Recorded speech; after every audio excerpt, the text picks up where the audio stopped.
नमस्कार दोस्तों, आप सभी का हार्दिक स्वागत है आपके अपने YouTube चैनल सरकारी वर्कर पर। तो आप सभी का ज़्यादा समय न लेते हुए रुक करते हैं आज की इस ताज़ा अपडेट की तरफ। आप देख सकते हैं कि आज की ही यह अपडेट है और जी बिजनेस द्वारा प्रकाशित की गई है।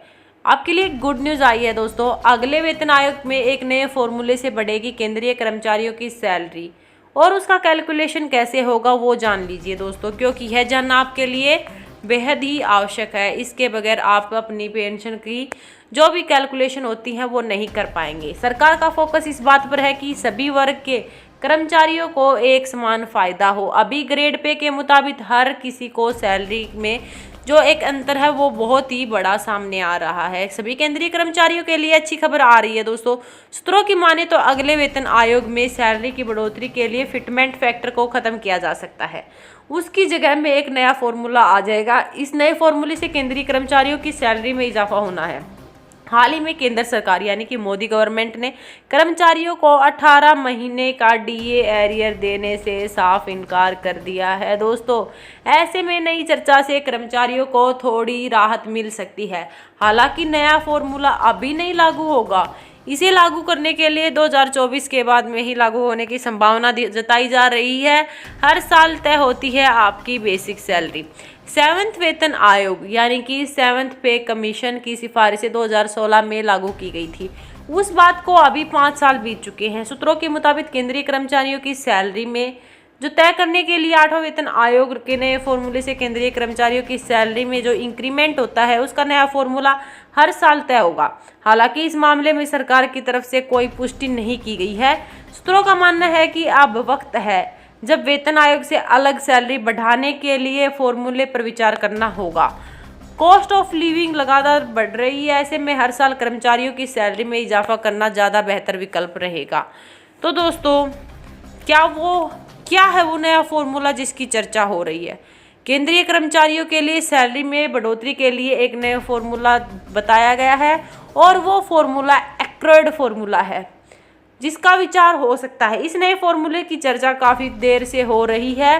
दरअसल अभी फिटमेंट फैक्टर के आधार पर सरकारी कर्मचारियों को न्यूनतम बेसिक सैलरी यानी कि मिनिमम बेसिक सैलरी तय की जाती है। इस पर हर 6 महीने में महंगाई भत्ता डीए डीआर रिवाइज होता है, लेकिन बेसिक सैलरी में कोई इजाफा नहीं हो पाता। जानकारी के मुताबिक नए फॉर्मूले से कर्मचारियों की सैलरी महंगाई यानी कि inflation rate, cost of living और कर्मचारी की परफॉर्मेंस से जोड़ा जाएगा। इन सब चीज़ों का आकलन के बाद ही हर साल सैलरी में इजाफा होगा। यह बिल्कुल इस तरह होगा जैसे प्राइवेट सेक्टर कंपनियों में होता है। क्यों बनाया जा रहा है नया फॉर्मूला? सरकार का फोकस इस बात पर है कि सभी वर्ग के कर्मचारियों को एक समान फायदा हो। अभी ग्रेड पे के मुताबिक हर किसी की सैलरी में एक बहुत बड़ा अंतर देखा जा रहा है, लेकिन नए फॉर्मूले आने के से इस अंतर को मिटाने की कोशिश हो सकती है। सरकारी महकमों में अभी भी कुल 14 पे ग्रेड है। हर पे ग्रेड कर्मचारी को लेकर अधिकारी शामिल है, लेकिन इनकी सैलरी में एक बड़ा अंतर है। वित्त मंत्रालय ने एक अधिकारी ने जी बिजनेस डिटेल में कहा है कि केंद्रीय कर्मचारियों के रहन सहन को बेहतर बनाना ही सरकार का मकसद है। नए फॉर्मूला का सुझाव अच्छा है, लेकिन अभी तक इस फॉर्मूले की चर्चा नहीं हुई है। 8वां वेतन आयोग में क्या होगा ये कहना भी जल्दबाजी होगी दोस्तों। खान पान और कपड़ों की महंगाई भत्ते के साथ में ही बढ़ेगी सैलरी। इन दिनों महंगाई लगातार बढ़ रही है, लेकिन उसके मुकाबले सैलरी में इजाफा काफी कम होता दिख रहा है। जस्टिस माथुर ने 7वां वेतन आयोग यानी कि 7th पे कमीशन की सिफारिशों के वक्त के इशारा किया है। इस पर हम एक पे स्ट्रक्चर को नए फॉर्मूले यानी कि क्रेडिट फॉर्मूले की तरफ ले जाना चाहते हैं। इसमें कॉस्ट ऑफ लिविंग को ध्यान में रखकर सैलरी तय की जाती है। आज के वक्त में ये जरूरत है कि कर्मचारियों के महंगाई की तुलना में सैलरी दी जाए। बता दें कि एक्रोइड फॉर्मूला लेखक वॉलेस रूडेल एक्रोइड ने दिया था। उनका मानना है कि आम आदमी के लिए भोजन कपड़ा बेहद ही जरूरी है। इनकी कीमतें बढ़ने से कर्मचारियों की सैलरी में भी इजाफा होना चाहिए।